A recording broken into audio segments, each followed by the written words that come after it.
Welcome back to the Deep Dive. Okay, let's talk about something real. Are you maybe that technically brilliant person? The engineer, the researcher, the specialist. And you find yourself watching others, maybe people who seem, frankly, less capable than you, just capturing all the attention. They land the contracts, they get the promotions. Yeah, we see that all the time. It's frustrating. Exactly. Well, today's Deep Dive, this is your manual. Our mission for you, the listener, is super clear. We want you to gain immediately actionable, structured techniques. Stuff you can use today. Right. Techniques to improve your confidence, boost your communication, and really transform that maybe unseen technical ability into visible value. That phrase, visible value, that's honestly the entire game. We've sifted through just tons of research, and it all points to this. The world often rewards visibility, sometimes even more than pure competence. Ouch. But true. It is. And we need to stop thinking about communication as just like a tool, like a hammer you use to build something. If you treat it like that, just a basic tool, You miss the potential. you minimize its profound potential. Absolutely. Right. Okay, so it's not a hammer. It's more like an instrument, like a piano or a violin. Exactly. A tool does a function. Simple. An instrument, though, that requires mastery. It needs nuance, practice. You don't just use a violin, right? No, you play it. You play it. And how well you play that instrument, the instrument of communication, it fundamentally changes the emotional resonance you create, how people feel around you. And that feeling, that resonance, that can shift the whole trajectory. Your career, your personal life, everything. Precisely. When you learn to master this instrument, you actually gain the ability to, negotiate your reality. The numbers are pretty stark, honestly, and they're consistent across decades of organizational psychology research. Okay, hit me with them. Professional success hinges, get this, up to 85% on communication and social skills. That far outweighs technical expertise alone. 85%. Wow. That really puts it in perspective. We see this play out constantly, don't we? Oh, absolutely. We all know those technically amazing people, the real innovators, but often they're kind of hidden away. Meanwhile, someone else, let's call him Brad. Ah, yes. Good old Brad. Brad gets the huge platform, the leadership spot. Why? Well, Brad likely gets it because he's figured out how to make the audience feel comfortable, how to make them feel informed and, crucially, confident in him. It's a bit of a harsh truth, maybe, but look, it's not the audience's job to dig around and try to excavate the brilliance inside you. Okay. It is your responsibility to learn how to shine that light. Brightly, concisely. If you can't communicate your value, you're actually doing your own excellent work a massive disservice, a huge one. Okay, that's a powerful motivator. So let's unpack how we learn to play this instrument. We're diving deep today, right? Yeah. Into 3 core interlocking areas. That's the plan. First, the bedrock, the Yeah. essential foundation, anchoring your identity and your mindset. Can't skip that. Nope. Foundational. Second, we'll get into mastering the external stuff, the instrument itself. Yeah. Specific nonverbal techniques, vocal techniques, The mechanics. the mechanics, and finally, the payoff. Yeah. A clear action plan. Practical systems for connection, for immediate, relentless improvement. Stuff you can literally start applying today. Let's do it. All right, so before we get into the fancy hand gestures or vocal tricks, The visible stuff. we have to build that internal foundation. This is where confidence really comes from, isn't it? It absolutely is. Confidence, you see, it's a two-way street. It's a transaction. And it's not just about how you feel inside. Okay. Yes, you need faith in yourself and your abilities, of course. But your audience, your colleagues, your potential clients, they also need to have faith in you. The external perception. And they often decide whether they trust you within like the first 4 seconds of meeting you, 4 seconds, based mostly on nonverbals. Yeah. Okay, so pressure's on immediately. The source material we looked at structures around something called the speaker's triad. Sounds important. It is. It gives us the 3 fundamental pillars for lasting confidence. Those pillars are identity, message, and skills. Identity, message, skills. Got it. And if any one of those pillars is weak or missing, the whole structure just becomes unstable. It wobbles. Okay, so what happens then? What are the failure modes if it's unbalanced? Right, let's think about that. Say you have a strong identity. You know who you are and you've got great skills you can deliver well, but you lack a meaningful message. You risk becoming just an entertainer. People might enjoy listening to you, you're polished, you're engaging, but they leave unchanged. Why? Yeah. Because there was no real substance there, no core message. Okay, I can see that. Polished, but empty. No. What about the other way around? Great message, great skills, but a shaky identity. That one, that's arguably the most corrosive outcome. That's the hypocrite. Oof. Yeah. If the message doesn't genuinely spring from an authentic, anchored internal place, if you're just reading someone else's script or, adopting a persona that doesn't align with your actual values, you lack depth. And people pick up on that. Eventually, yes. The audience senses that inauthenticity. The sources are really strong on this. They warn that this lack of congruence, this mismatch, it's disastrous. Right. Especially in high-stakes situations where you need long-term trust. And this sounds like the root of imposter syndrome, doesn't it? That feeling that your outside doesn't match your inside. We see that in high achievers all the time. It is so corrosive, yes. But the solution, look, it requires effort, definitely, but it's actually beautifully simple. Okay. You have to eliminate the distance between your inside and your outside. Just close the gap. You have to be brutally honest with yourself about where you truly stand. Now, what's the process? It's basically a three-part process. First, you must accept. Accept your current weaknesses, your limitations, no pretending. Second, you have to appreciate. Appreciate your strengths, your innate talents, lean into them. Using tools like Clifton Strengths can be super helpful here. It helps identify and structure those inherent talents. Okay. Accept, appreciate.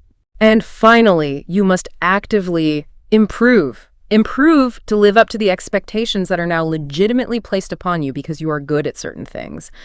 Honesty about where you are right now, accepting and appreciating the current self, that's the mechanism.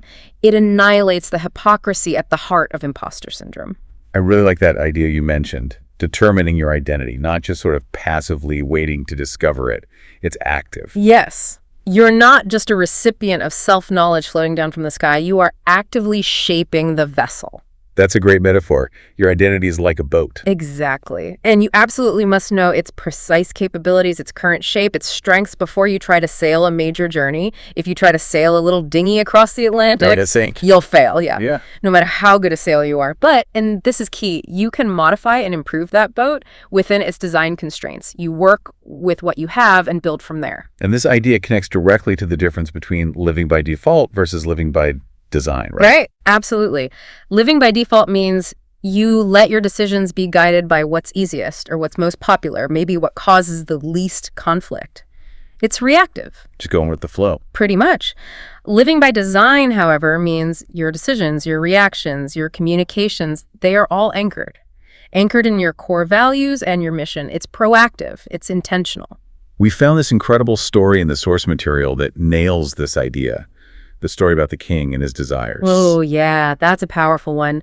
The speaker in the sources, he was caught in a cycle that I bet a lot of our listeners will recognize. Which is? Financial success, but zero personal fulfillment. He was traveling internationally like 200 days a year, making fantastic money, but he was deeply, deeply unhappy. Been there or known people there, yeah. Right. What brought him home, what caused this massive life realignment, was a single quote his father shared with him.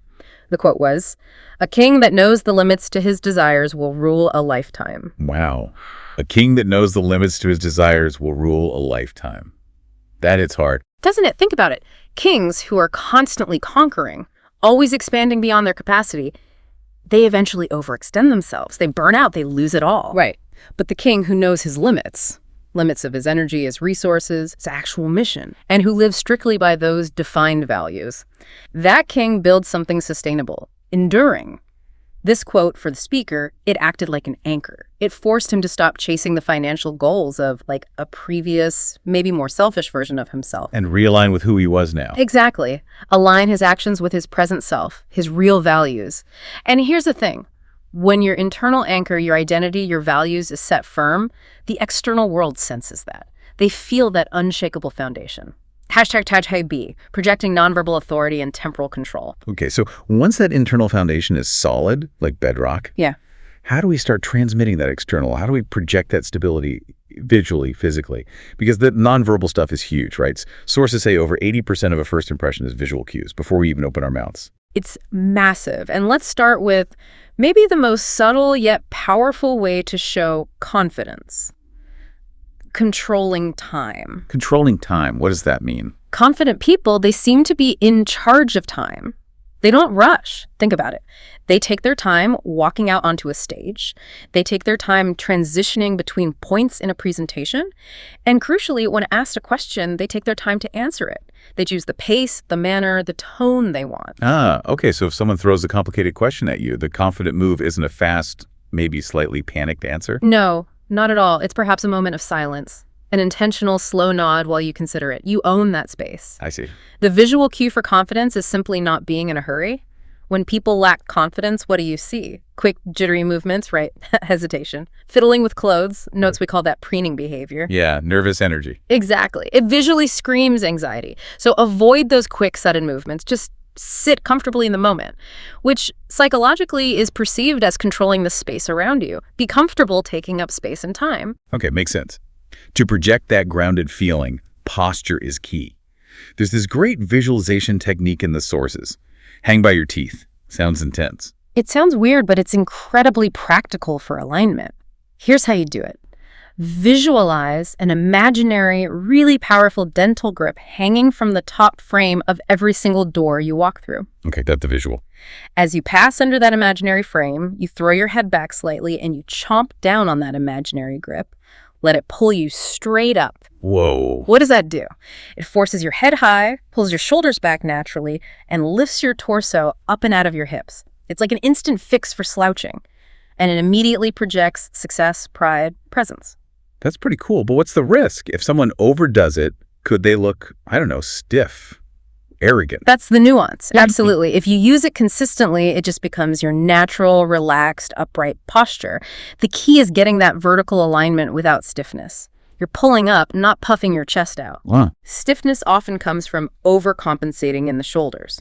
So the trick is, after that imaginary lift, consciously relax your shoulders down, practice that, lift up, then shoulders relax. Got it. Okay, moving down to hands. Hands can betray us instantly, can't they? Let's talk about two key gestures mentioned, steepling and the leveler. Right. Steepling, that's when you interlace your fingers but keep your palms separated, forming a kind of steeple shape.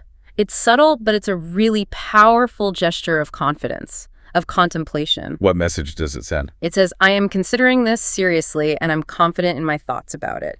It's often seen in high-status individuals during meetings or negotiations. Okay.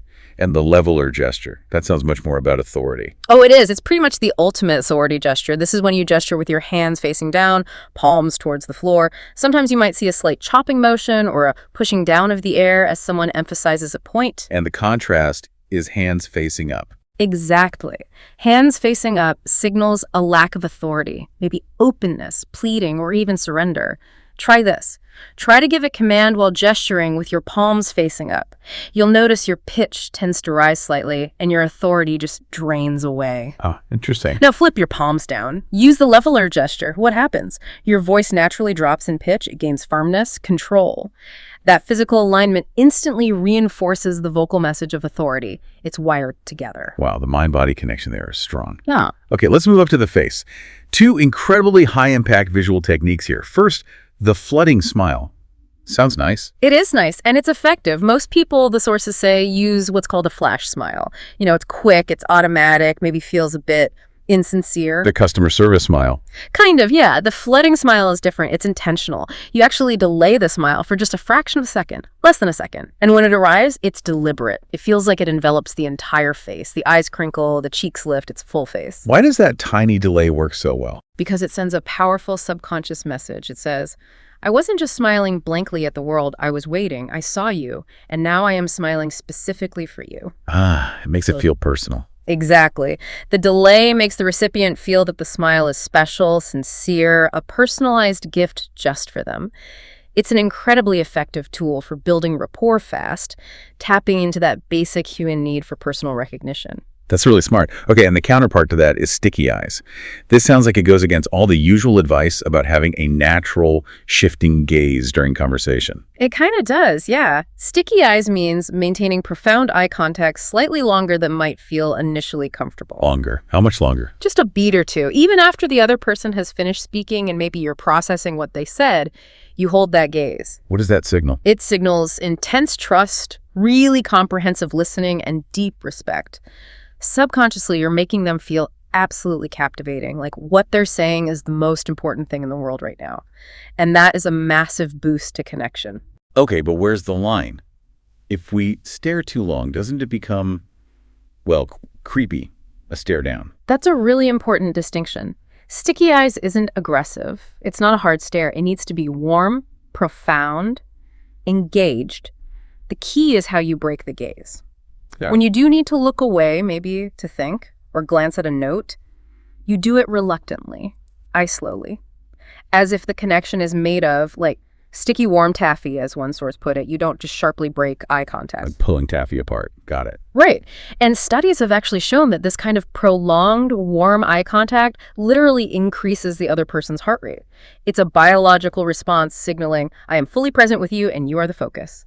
That level of intense focus is what conveys real gravitas and knowledge. All right, let's move to the instrument we actually play with sound, the voice. Yeah. It's funny how often this gets overlooked, isn't it? It's massively overlooked. People will spend fortunes changing their appearance, clothes, hair, whatever, but they never think about changing the way they sound. But your vocal image, how you come across purely through sound, can be radically improved.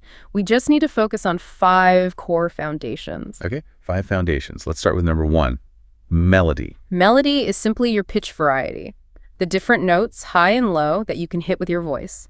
If you speak in a monotone, just one flat note, well, your audience is likely tuning out, right?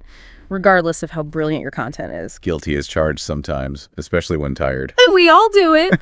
But interestingly, the research suggests a monotone voice is often the result of a monotone body. Oh, how so? If you're physically rigid or completely still, your voice gets restricted, it lacks range. We found that incorporating even slight physical movement gesturing, shifting weight, even practicing that leveler gesture we talked about, it instantly increases your vocal range. Your body and voice are just fundamentally connected. Move your body, move your voice. Fascinating. Okay, foundation 2, rate of speech. How fast or slow we talk. Is there an optimal zone? There is. The default rate for comfortable listening generally is somewhere between 150 and 180 words per minute. That's the sweet spot. What happens when we get nervous? We speed up, way up, often exceeding 210 words per minute. And when you talk that fast, the listener feels anxious just listening to you. They can't process it and they just tune out. So how do we use rate strategically? You have to learn to intentionally slow down, especially for crucial points. Think of it as creating an auditory highlight. If you have, say, 3 key takeaways you absolutely need the audience to remember. You deliver those slower. Significantly slower than the rest of your content. But here's the trick. What really keeps listeners hooked isn't just a slow pace or a fast pace. It's the dynamic contrast, the deliberate transition from slow, authoritative points back to a slightly faster, more engaging pace for connecting ideas. That variation is key. Makes sense. Keeps things interesting. Foundation 3, volume. This seems simple, but I bet it's easy to get wrong. Oh, it's often abused. If your volume is consistently too low, what does that signal? Shyness, maybe. Lack of confidence, definitely. And too loud. Too loud can easily sound arrogant or aggressive. Unless, and this is important, unless it's supported by equally powerful, confident nonverbals and the right vocal tone, it needs congruence. So how do we get strong volume without just shouting? You need to power up. And that comes from using your diaphragm, not your throat. Most of us, especially when anxious, tend to take shallow chest breaths. Shoulders go up and down. Yeah, I do that. We need to switch to deep belly breaths. You need to practice drawing air deep down into the lungs, so deep that your belly actually expands outward. Your shoulders should stay relatively still. Okay, belly breathing. How does that help volume? That deep intake provides a much larger, more stable air supply. That's the fuel for your voice. It allows you to project powerfully and consistently without straining your vocal cords. You get resonance and strength, not just loudness from yelling. Plus, deep breathing naturally relaxes the body, which helps ease that anxiety loop. It's physiological. Cool. Okay, foundation 4, clarity. Making sure people can actually understand the words. Clarity is crucial, and it's surprisingly physical. There are common clarity killers we need to fight. Things like speaking with a half-open mouth, barely moving your lips, or just vocal fatigue setting in. Mumbling. Exactly, mumbling. When you speak without fully engaging your mouth muscles, your articulation suffers. Listeners have to strain to understand you, and that exhausts them. They give up. So what's the fix? A physical fix? There's an actionable exercise recommended in the sources. It's called the Charles W. Exeter routine. It sounds fancy, but it's basically Practicing reading tongue twisters or complex sentences out loud, focusing intensely on articulating every single syllable with exaggerated precision. Like mouth push-ups. That's a perfect way to put it. You're doing strength training for all the tiny muscles in your mouth, lips, and tongue used for clear enunciation. It makes a huge difference over time. All right. And the fifth and final foundation. This one sounds a bit technical. Vocal variety quadrants. It is a bit more technical, but it's about intentional engineering of the listener's experience through voice. Think of it like a grid. We combine two variables, energy level, high or low, and pace, fast or slow. That gives you 4 quadrants. High, fast, high, slow, low, fast, low, slow. Exactly. And the key is you must consciously match the quadrant to the purpose of your message at that specific moment. Okay, give me some examples. Sure. Your introduction, maybe the opening of a pitch. You want high energy and fast pace. Grab attention, build excitement. Got it. But when you get to really important details, things that need careful consideration, you need high energy. Keep the engagement, but slow pace. That's that auditory highlight we talked about earlier. Slow it down. And low energy. When would you use that? Maybe if you're telling a more somber story, or importantly, if you want to allow the audience to really absorb a massive critical point you just made, you might drop into low energy and slow pace for a moment. Let it sink in. Give them space. Okay, I can see how powerful that could be. Yeah. But isn't there a risk? If we're intentionally fluctuating like this, could it sound, I don't know, fake, manipulative? That's the danger if it's not practiced. The key is twofold. First, practice the mechanics until they become second nature, totally comfortable. Second, always apply these techniques in service of the message and the audience, not your own ego. It's about clarity and impact, not performance for performance's sake. How do you practice the mechanics? A great tip is to just take any short paragraph from a book, an article, anything, read it out loud 4 times. Each time, force yourself to read it entirely within one of the 4 quadrants, fast, slow, then slow, high, etc. Don't worry about the meaning of the words, just focus on the physical feeling of shifting your energy and pace. So you get comfortable with the controls. Exactly. So when you need to use a specific quadrant in a real high-stakes conversation or presentation, it feels natural and authentic, not forced or robotic. #tag be communication in a virtual world. Zoom video. Okay, so we've got these 5 vocal foundations.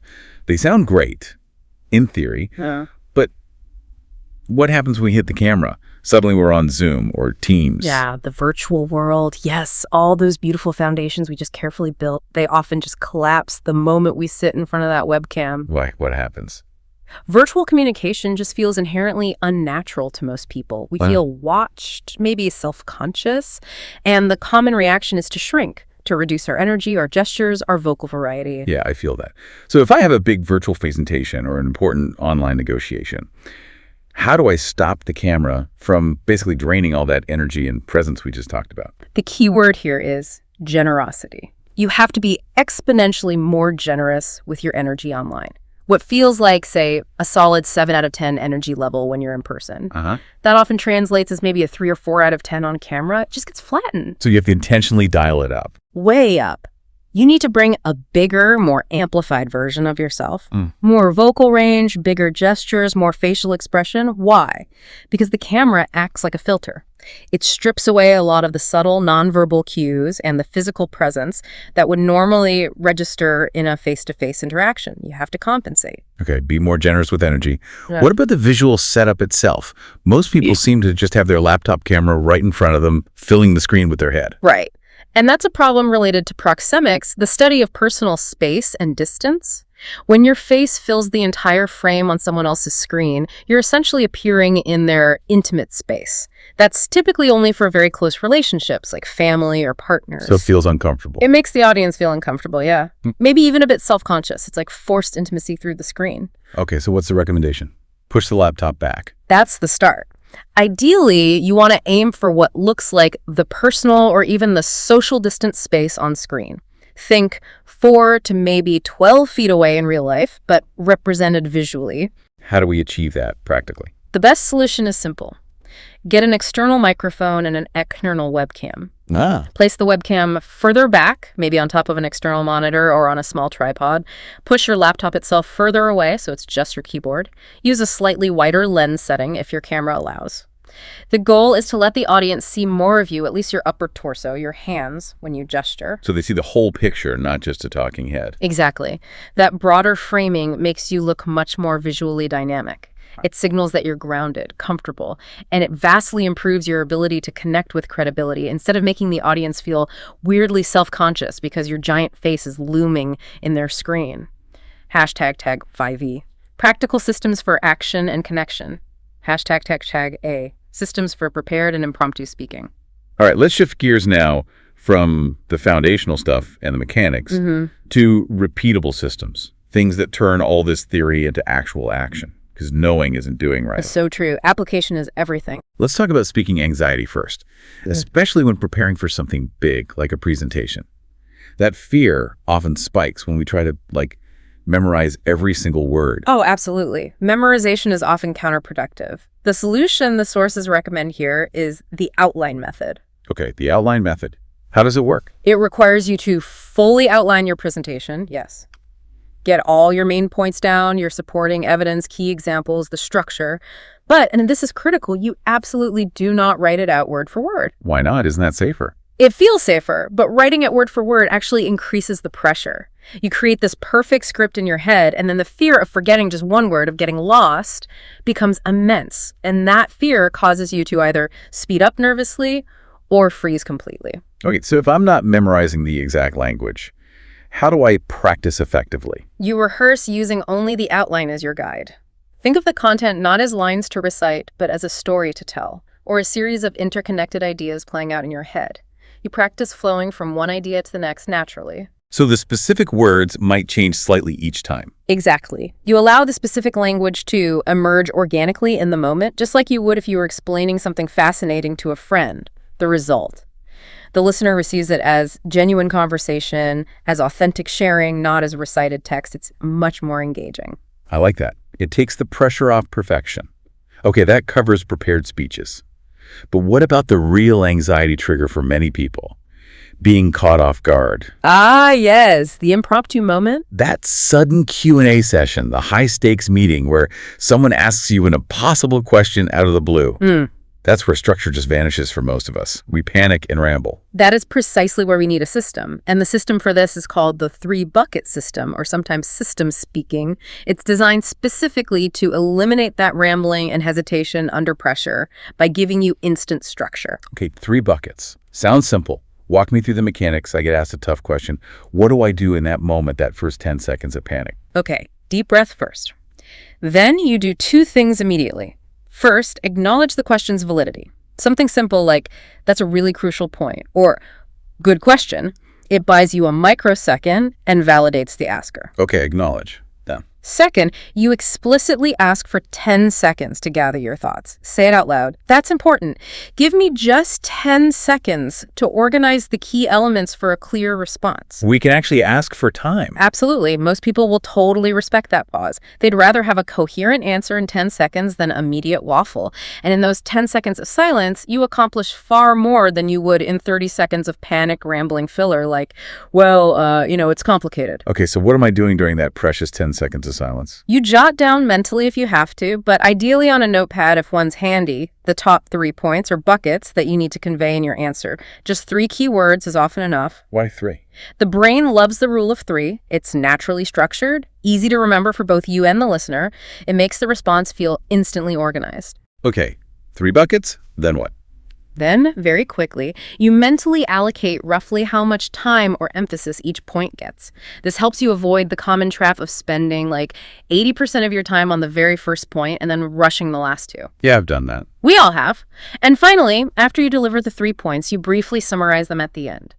So the 3 key factors are X, Y, and Z. The system gives you clarity, structure, and, maybe most importantly, it demonstrates tremendous temporal confidence because you took control, organized, and delivered a precise response, not just chaos. That's incredibly practical.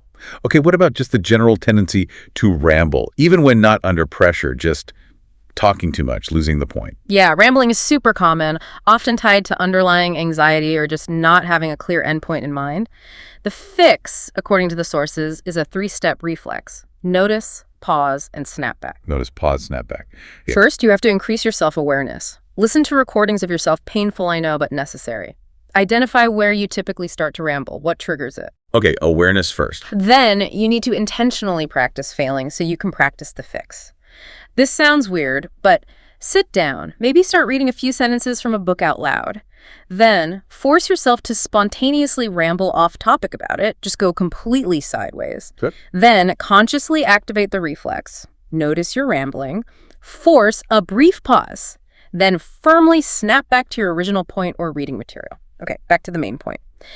You practice this over and over until that self-correction reflex becomes automatic, second nature. Training the brain to catch itself. Exactly. And what if your mind starts to wander during a presentation? You realize your internal mental track has split off from your verbal track because you're suddenly worrying about how you look, or a distraction in the room, or critiquing yourself. Yeah, that happens. The internal monologue takes over. For that, you use nudges for focus. These are really short, like 2 or 3 word affirmations that you say silently to your internal dialogue. They don't disrupt your external delivery at all. Okay, give me examples. If your mind is caught up in your own nervousness, the nudge might be, don't doubt. Simple. If you realize you've lost sight of the audience's needs and are just talking at them, the nudge is serve them. Focus outward. I like that. Serve them. And if you simply realize your concentration is slipping, maybe the most effective nudge is just back on track. These nudges act like instantaneous micro-interventions. They just pull your mental energy back into alignment with your verbal delivery, quieting that self-conscious internal chatter. #tag be networking and conversation systems. Okay, let's shift from more formal speaking to connection, networking, conversations. How do we build rapport effectively? Well, first, let's remember the underlying philosophy. There's this great ancient Greek concept, philoxenia. It basically means hospitality, but the deeper meaning is about the art of turning a stranger into a friend. Turning strangers into friends. I like that framing. Right. So a good speech or a good conversation, it's fundamentally an act of hospitality. We need systems to help us facilitate that process, especially when meeting new people, moving beyond awkwardness quickly. Because we all default to the same old cliches, don't we? Small talk about the weather or traffic. It's painful. It is. It rarely leads anywhere meaningful. So how do we jump past that superficial layer and actually foster genuine connection faster? Yeah, what's the system? There's a system proposed that requires a bit of courage, a little vulnerability, but it's powerful. It's called Halo Buffalo. Buffalo. Okay, explain this one. It's designed to instantly create multiple threads for real conversation. When you meet someone new, someone you genuinely want to connect with, instead of asking, what do? You share 3 quick things about yourself. Okay, what 3 things? A hi, that's something that's going great for you right now, something you're happy about. That's your halo. A low, something that's currently challenging or not going so well. And a buffalo, this is something inherently unique, interesting, maybe quirky about you that they definitely wouldn't guess just by looking at you. Wow. Okay, sharing a low definitely takes some guts, but I can see the payoff. If the other person shares too, suddenly you have 6 potential conversation starters. Exactly. 3 threads from you, your high-low buffalo, and potentially 3 from them if they reciprocate, which they often do because you model the vulnerability. 6 potential entry points for genuine discussion right off the bat. Compare that to the single, often dead-end shot in the dark of asking about their job title. You bypass the superficial layer entirely. That's really clever. Speaking of jobs, you mentioned avoiding that question. We should be using more proactive questions that don't fall into that status hierarchy trap, right? Absolutely. When someone asks, what do you do? Often, even subconsciously, they're trying to figure out where to place you in a social professional hierarchy. It can shut down real connection. So what are better questions? Use questions that open doors to their actual life, their passions. Things like, what do you love doing in your free time? Or what are you really passionately learning about right now? Or even, what's been the most interesting challenge you've tackled recently? Those reveal values, interests, personality, not just a job title. Exactly. They get to the core of the person, their unique aspects, rather than just their professional standing. Much richer ground for connection. Okay. And there's another technique mentioned for phrasing things, especially requests, to gain respect and maybe affection. It's called communication. Being a you-firsty. Yes, communication. It's all about centering the listener's perspective, their world, their needs, especially when you're asking for something like a favor. How does that work in practice? It subtly challenges their pride or appeals to their competence, framing your need in terms of their situation or ability. So instead of saying, hey boss, can I take Friday off, which centers your need, you rephrase it to focus on them. You ask, boss, looking at the workload for Friday, can you manage okay without me? Or, How difficult would it make things for you if I weren't here on Friday? Ah, so you're making it about their capability, their challenge. You're appealing to their competence and giving them agency in the decision. Makes them feel important. Precisely. You're translating your request into their terms. You're subtly challenging their ability to manage in your absence. And psychologically, people often rise to that kind of challenge. You're much more likely to get a yes, and you foster goodwill because you showed consideration for their perspective, their workload. It's smart relationship building. Very clever. Okay, one last conversation tool. What happens when the conversation just dies? That awkward silence descends and your mind goes blank. You can't think of a single insightful thing to say. We've all been there. For this, there's a beautifully simple, elegant technique called parroting. Parroting, like a parrot. Exactly like a parrot, but less feathers. If your conversation partner says something and then there's a pause and you've got nothing, you simply repeat the last few words they said, but turn it into a question with your inflection. Seriously, give me an example. Okay, they say, we had a really tough time getting the final budget approved. The conversation stalls. You just say, with a genuinely curious tone, the final budget approved. And 9 times out of 10, they will pick it right back up and elaborate. Oh yeah, it was tough because it signals profound interest, shows you were listening, and neatly puts the conversational ball right back in their court. They get to keep talking about their thing, which people usually like to do. And it saves you. You don't have to invent new material on the spot. Exactly. It saves your mental energy, allowing you to actually focus on listening and understanding, rather than constantly scrambling for the next clever question. It's a fantastic little conversational first aid trick. Okay, we've covered a ton. We've built the internal identity foundation. We've mastered the external mechanics of voice and body. We've got systems for speaking and connecting. Now let's bring it home. What is the single most practical step someone listening right now can take for immediate, measurable improvement? This is the crunch time. If you lack awareness of how you actually come across, and trust me, most of us have significant blind spots, then this simple 3-step process is basically mandatory. It's the thing that will make the biggest difference, fast. Okay, I'm bracing myself. This sounds like it might be uncomfortable, but necessary. What's step 1? Step 1, record and review auditory. Yes, you have to record yourself. Get your phone out, record a video of yourself just speaking spontaneously for 5 solid minutes. Talk about anything, your hobbies, a project you're working on. Use one of those conversation starters we mentioned, whatever. Just talk. Okay, record 5 minutes, then what? The painful part. Then you review it. But here's the key for step 1. Listen only to the audio. Turn the video screen off or just put the phone down and listen. Yes, most people hate the sound of their own recorded voice, but you have to push through that. Why audio only first? Because you need objective data on your vocal image. Take detailed notes. What's your default rate of speech? Is it steady or does it rush? How's your volume consistency? Do you have melody or are you monotone? How many filler words are you using? Get the raw data. So I find out if I'm actually speaking at a comfortable 170 words per minute, or if I'm nervously blasting out 230 without realizing it. Precisely. You establish your objective vocal baseline. Then comes step 2. Okay, what's step 2? Step 2. Record and review visual nonverbal. Now, you watch the same 5-minute video recording, but this time you watch it on mute. No sound. Ooh, okay. Just watching myself. Just watching. Now you're analyzing your visual communication. What are your default gestures? What's your posture really like? What are your facial expressions doing? Are you making good eye contact with the camera lens? Are you controlling time? Or do you look rushed and jittery? This is how the rest of the world actually sees you. That mute review sounds potentially brutal. I imagine it reveals every little nervous twitch or averted gaze. It can be confronting, absolutely, but it's the only way to truly see the gap, the potential incongruity between how you think you look and sound and how you actually present externally. You have to confront that reality to change it. Okay, so I've listened, I've watched, I probably have a page full of notes about all the things I'm doing wrong. Now what? Step 3. Step 3 is relentless improvement. And here's the key. Don't try to fix everything at once. That's overwhelming and leads to giving up.